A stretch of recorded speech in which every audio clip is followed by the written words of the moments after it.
if that one's out of the northwest, you probably want to what? Put them on the far left side. Yeah, because it's going to be coming this way, right? Yep.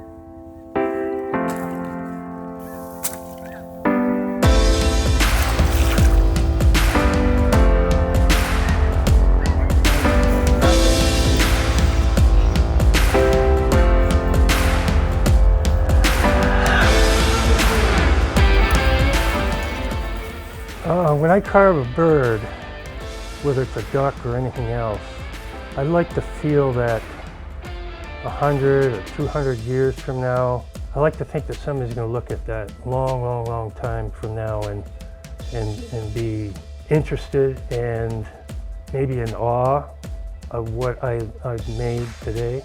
That's certainly something that I would regard as a legacy, absolutely.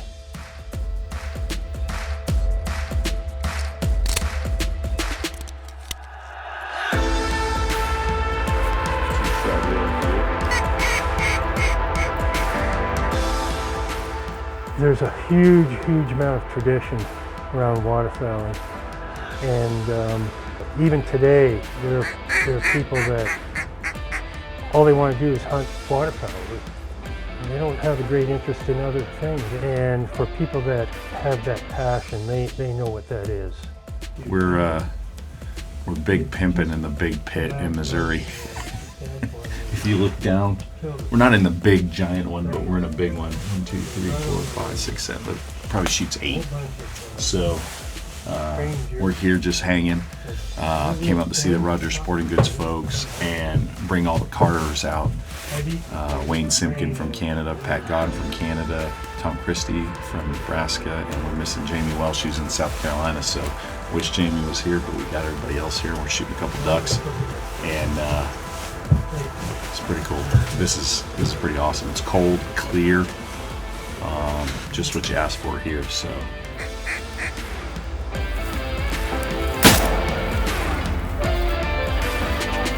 That synchronized shooting, is that an Olympic sport in Canada? Is that the deal down here? What's that? That was synchronized shooting?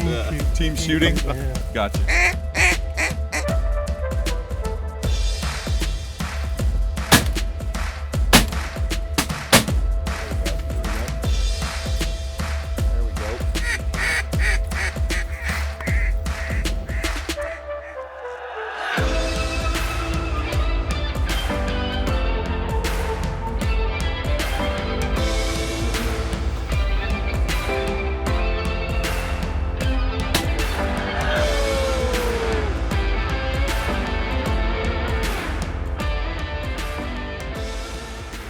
But a spot like this, when there's no wind, they add some those ripples in the water.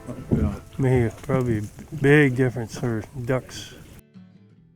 I carved my first bird in 1967, and so you can figure out how many years that is. And I was actually, even in those years, I had a lot of interest in hunting ducks, and I found a book in a library on how to carve duck decoys, and that's where it all began. After doing that first decoy in 1967, shortly after that I became aware of some of these competitive events that we have, these decoy contests. And I attended some, and I thought to myself, man, I think I could make those decoys and make them just as good as everybody else. So that was the beginning of my competitive career, and that was 1976. I won my first world championship, and 2019 was my 17th World Championship title. We had quite a mixture in the rig of decoys we put out. Everything from my Mallards, we had some of my wood ducks out, some decoys from the other carvers. To see them in actual action and watching how they float. And you know, I've hunted with these decoys for quite a long time myself. But to see that rig out there, and then of course the ducks very happily decoying to them, that was it was a great experience, really. I'm telling you, when the fully flocked mallards are out, it looks like live birds on the water. I mean, that is as close as you can get to live birds. Hanging out, hunting with all the carvers. And we got Pat Godin, who carved all our mallards, our live mallards, our HD mallards. Everything's the same on the mold, just different plastic. And this is actually the flocked head version of the HD mallards. And you know, the thing that I'm always, and we got obviously a pretty good specimen there to look at, but what I'm always, you know, I always tell you guys, you know, between all of you, with 28 carving championships, all I'm trying to do at the factory and everything else is try to get as close as I can get to what you guys are, you know, do. So you guys do an incredible job on the carving and the paint schemes, and then I'm just trying to make sure that the factory gets as close as we can. On the flocked head version, you know, it just, I mean, we're as close as we can get on that, you know what I mean?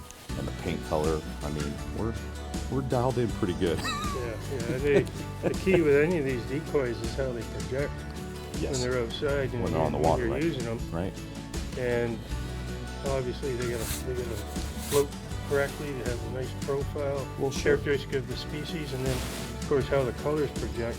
Right, and the anatomy, you know, like, you know, the head positions of what we talked about, you know, there's the, you know, the drinker with his head kind of turned up, and, you know, then you got the little tuck head with his head over a little bit, so we're always trying to, you know, get as close as we can. Even, you know, listen, we even with the hen, you know, here's a hen, like we did shoot a hen this morning, it is what it is. We're not trying to do that, but we did. But even on the hens, you know, all this detail, like look at all this in there, and we're trying to get that 3D, 2D look, everything together, where it just looks, you know, it just comes alive on the water. So we're always striving to get as good as we can and keep up with you guys. I mean, I hate doing an injustice on a great carving, so we're really doing as good as we can. So we hope you guys are happy. We're really pressing it all the time. So And to me, when I hunt with over decoys, it's a lot of it's the aesthetics of it. You want to look out over those decoys and think, man, they look alive. The interesting thing is, when working with Final Approach on some of these designs, Mario respects me in knowing the bird, and he also has a good idea of the direction he needs to go with the product line. And so we discuss this in often quite a bit of detail in exactly what we need to say, come up with a nice composition of birds that work really well together. And at one point he lets me just go and do my thing, and inevitably he's very pleased with the results in the end. What's up, it's Mario from Final Approach. A big part of our success harvesting all the waterfowl species on the road is because of our great partner, Federal Ammunition. The variety of payloads, the shot sizes, the speeds we can adapt to changing weather conditions or different situations that maybe call for something different, like if we're shooting 20 gauge speed shock at mallards in the marsh or crows and pigeons in Europe, how about 3-inch black cloud at some big honkers in a cornfield? Or some TSS at some giant prehistoric sandhill cranes in the flatlands. Federal has an ammo to make your days in the field more successful. So all you gotta do is check them out, federalpremium.com. It's Federal Ammunition.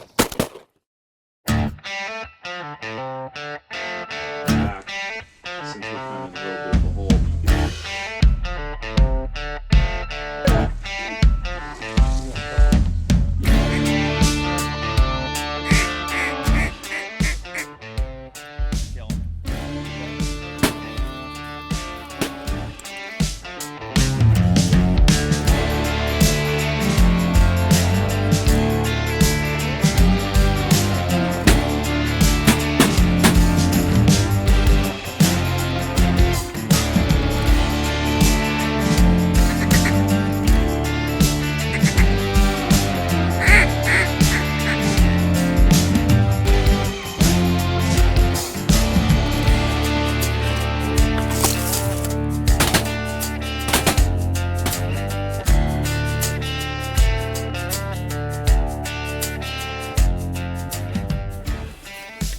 coming in hot and heavy.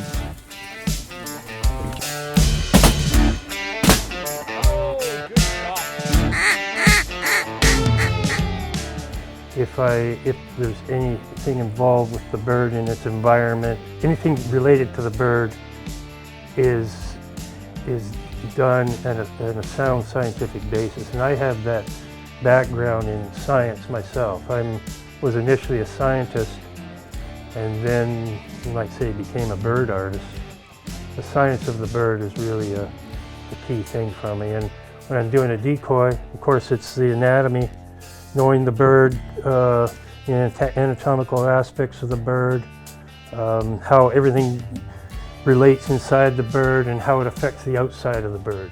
And understanding that allows me to do some fairly complex pieces and do them accurately.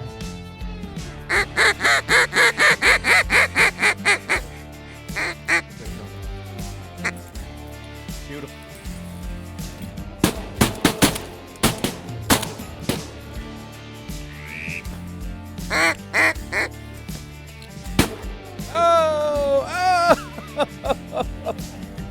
Kill him.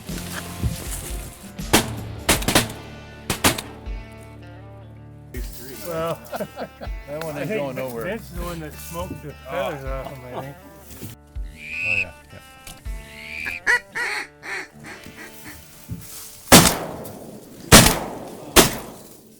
I think that, the important thing for me through my whole career carving birds has been a goal of representing what I interpret as the live bird.